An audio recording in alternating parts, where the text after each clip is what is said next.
देखिए स्टूडेंट्स, हम लोगों ने कल जो है एक क्वेश्चन किया था, इससे पिछली वाली वीडियो में गलित अवस्था में चालकता का क्रम। तो हम लोगों ने जो उदाहरण लिया था उसमें हमारा जो पॉजिटिव वाला था, जो पॉजिटिव वाला आयन था वो सभी में अलग अलग था और नेगेटिव वाला आयन हमारा सेम था। अब की बार हमने जो गलित अवस्था में क्वेश्चन लिया है उसमें हमारा स्टूडेंट्स जो पॉजिटिव वाला है वो सेम रखा है हमने और नेगेटिव वाले को अलग अलग लिया है। देखिए इस टाइप के क्वेश्चन को हम लोग कैसे करेंगे। तो स्टूडेंट इसमें कॉन्सेप्ट आपको वही लगाना है जो आप पहले लगा रहे थे, बस ध्यान से आपको देखना है। देखिए अगर मैं बात करूं इस क्वेश्चन की, तो ये क्वेश्चन आपका जो है स्टूडेंट कुछ इस तरीके से आप सोल्व कर सकते हैं कि आपको क्या करना है कि अब इस बार आप पॉजिटिव वाले को छोड़ दीजिए, क्योंकि पॉजिटिव वाले से हम चालकता का क्रम नहीं बता सकते। तो इस बार हमें नेगेटिव वाले को देखना होगा। तो नेगेटिव वाला हमारा है इधर फ्लोरीन और इधर है क्लोरीन और इधर है ब्रोमीन और इधर है आयोडीन।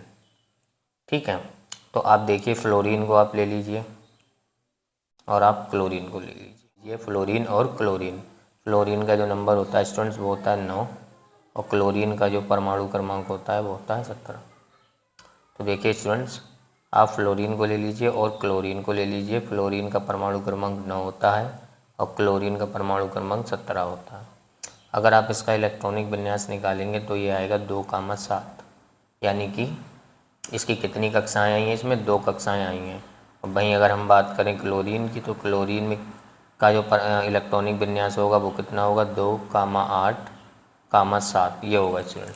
तो इसमें कितनी कक्षा करा, तो इसका परमाणु क्रमांक इलेक्ट्रॉनिक विन्यास निकल के आया 2,7 और क्लोरीन का जब इलेक्ट्रॉनिक विन्यास करा तो इसका इलेक्ट्रॉनिक विन्यास निकल के आया 2,8,7, यानी इसमें 2 कक्षाएं आई। तो अगर इसकी स्ट्रक्चर को हम बनाएं तो देखिए ये नाभिक हो गया, ये एक कक्षा हो गई हमारे पास और ये इसकी दूसरी कक्षा हो गई।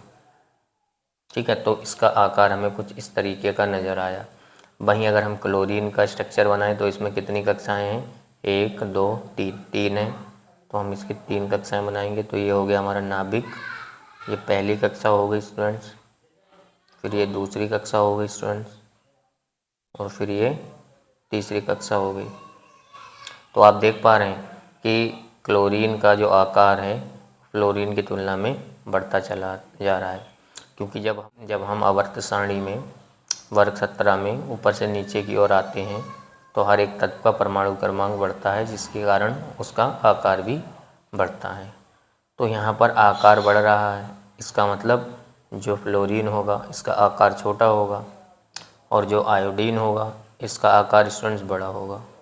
तो आकार बड़ा होने के कारण ये ज़्यादा चार्ज को या तेज़ी से आवेश को लेकर नहीं जा पाएगा, जिस वजह से क्या होगा, जिसकी चालकता कम होगी। तो इसकी चालकता होगी स्टूडेंट ज़्यादा, इसकी चालकता होगी उससे कम, इसकी चालकता होगी इससे कम और सबसे कम होगी लिथियम आयोडाइड की। तो इस तरीके से गलित अवस्था में हमने ये क्वेश्चन सोल्व कर लिया। भाई अगर हम बात करें विलीन अवस्था में यौगिकों की चालकता का क्रम, तो मैंने आपको पिछले वीडियो में बताया था कि जो हमारा यौगिक छोटे आकार का होता है उसका विलायकीकरण ज़्यादा होता है। अब आप कहेंगे सर विलायकीकरण का मतलब, तो विलेय के कणों का विलायक के कणों द्वारा गिर जाना, यही विलायकीकरण कहलाता है। अब विलायकीकरण में क्या होता है स्टूडेंट, जो छोटे आकार का यौगिक होता है उसके पास चार्ज ज़्यादा इकट्ठा हो जाता है, जिस वजह से उसका आकार बढ़ जाता है। तो इसका आकार जब बढ़ेगा तो हम ये कह सकते हैं कि ये ज़्यादा चार्ज को लेकर नहीं जा पाएगा, जबकि इसका आकार क्या घट जाएगा। तो जब इसका आकार घट जाएगा स्टूडेंट्स तो ये ज़्यादा चार्ज को लेके जा पाएगा। तो हम कह सकते हैं कि इस बार जो क्रम बनेगा हमारा वो लिथियम आयोडाइड से घटते घटते लिथियम फ्लोराइड तक जाएगा। तो इस तरीके से स्टूडेंट्स अगर आपके पास जो धनात्मक वाला तत्व है वो सेम है और ऋणात्मक वाला तत्व है वो अलग अलग है, तब भी आप ऐसे क्वेश्चनों को सोल्व कर सकते हो। अगर आपके पास हम कह सकते हैं जो ऋणात्मक वाला तत्व है वो सेम है और धनात्मक वाला तत्व अलग अलग है, जब भी आप कर सकते हो। अब स्टूडेंट्स एक ऐसे प्रकार का हम क्वेश्चन लेते हैं जिसमें क्या होगा कि दोनों ही तत्व अलग अलग होंगे। ठीक है स्टूडेंट्स, तो उन क्वेश्चनों को हम तो देखिए स्टूडेंट्स हमने ये क्वेश्चन लिख लिया। इस टाइप के क्वेश्चंस में क्या होता है कि आपको किन्हीं 2 तत्वों के बीच में पूछी जाएगी कि चालकता आपको बतानी है, दो तत्वों के बीच में किसकी ज़्यादा होगी। तो इसके लिए स्टूडेंट्स ये क्वेश्चन में आपको एक टेबल पहले ही मानों की दी होगी, क्योंकि ये एक्सपेरिमेंटली हम इसको बता सकते हैं। तो ये प्रयोग के थ्रू हम ये पहले ही मान निकाल लेते हैं। और ये एग्ज़ाम में क्वेश्चन वैसे तो बहुत कम है चांस आने की, लेकिन अगर ये एग्ज़ाम में क्वेश्चन आता है तो आपको ये मान दिए होंगे। जैसे मान लीजिए हमसे LII और NAF में पूछा है कि किसकी चालकता ज़्यादा होगी, तो आप याद रखना पड़ेगा। सूत्र ये है स्टूडेंट्स कि अगर आप चालकता निकालेंगे, ठीक है, तो चालकता समानुपाती होगी धनायन की मोबिलिटी प्लस ऋणायन की मोबिलिटी। मोबिलिटी का मतलब होता है स्टूडेंट गतिशीलता, यानी धनायनों की गतिशीलता और ऋणायनों की गतिशीलता के योग के समानुपाती होगी चालकता। मतलब जिसकी धनायन की गतिशीलता और ऋणायन की गतिशीलता दोनों का योग जितना ज़्यादा होगा चालकता उतनी ही ज़्यादा होगी। अब अगर हम बात करें स्टूडेंट्स गतिशीलता की, तो ये जो आपको मान दिए रखे हैं ना, ये आयनों की गतिशीलता और NAF में चालकता किसकी ज़्यादा होगी। तो सबसे पहले मैं इसकी LII की कुल चालकता निकालूंगा। तो इसकी जब आप चालकता निकालेंगे तो आपको इसकी कुल गतिशीलता यानी मोबिलिटी निकालनी पड़ेगी।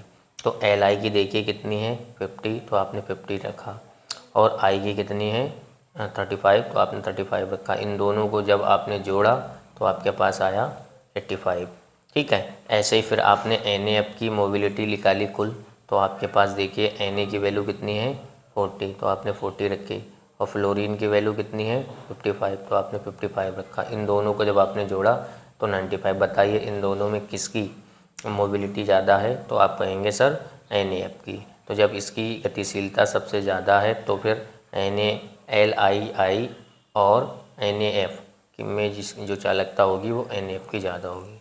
सिमिलरली एक उदाहरण हम और कर लेते, दोबारा से बताना, और ये टेबल दी है। तो इस बार देखिए LII का मान हमारे पास कितना है 60, और I का मान कितना है स्टूडेंट 30। तो आपने जब इनको ऐड किया तो आपके पास आया 90। वहीं अगर आप NAF की कुल मोबिलिटी की बात करेंगे तो ये आएगी निकल के इसी टेबल से 85। तो दोनों में किसकी ज़्यादा है, तो आप कहेंगे सर LII की। तो फिर से यहाँ पर हम कहेंगे कि जो चालकता होगी हमारे पास वो LII की अधिकतम होगी। तो स्टूडेंट्स इस टाइप के क्वेश्चंस आप तैयार कर लीजिएगा। वैसे आप ज़्यादातर तो स्टूडेंट्स ऐसे क्वेश्चन तैयार करिएगा जिसमें एक यौगिक सेम हो, या तो धनायन या ऋणायन, उस टाइप के क्वेश्चन आपके एग्ज़ाम में पूछे जाते हैं। अब स्टूडेंट्स हम देख लेते हैं थोड़ा सा विलयन का वर्गीकरण। देखिए स्टूडेंट्स अब हमारा अगला टॉपिक है विलयन का वर्गीकरण। अब देखिए विलयन का वर्गीकरण हम बेसिकली 3 तरीके से पढ़ेंगे। नंबर 1 भौतिक अवस्था के आधार पर, और भौतिक अवस्था के आधार पर हम 3 तरीके से पढ़ेंगे, द्रव, गैस और ठोस। तीन भागों में इन्हें पढ़ेंगे, तो टोटल इसके 9 भाग होंगे। और दूसरा हम पढ़ेंगे विलय के आधार पर। तो विलय के आधार पर हमारे पास जो विलयन होते हैं वो 2 तरह के होते हैं, एक होता है तनु विलयन और दूसरा विलयन होता है हमारे पास सांद्र विलयन। फिर तीसरा हम लोग पढ़ेंगे विलयता के आधार पर। तो इसमें 3 तरह के विलयन होते हैं हमारे, एक होता है संतृप्त विलयन, एक होता है असंतृप्त विलयन, और एक होता है हमारे पास अति संतृप्त विलयन। अब स्टूडेंट्स इन सबको हम डिटेल में पढ़ेंगे, लेकिन स्टूडेंट्स आज का वीडियो काफ़ी बड़ा हो जाएगा, इसलिए हम क्या करेंगे कल इनको एक एक करके समझेंगे। तो आज के लिए स्टूडेंट्स इतना ही रखते हैं। Thank you.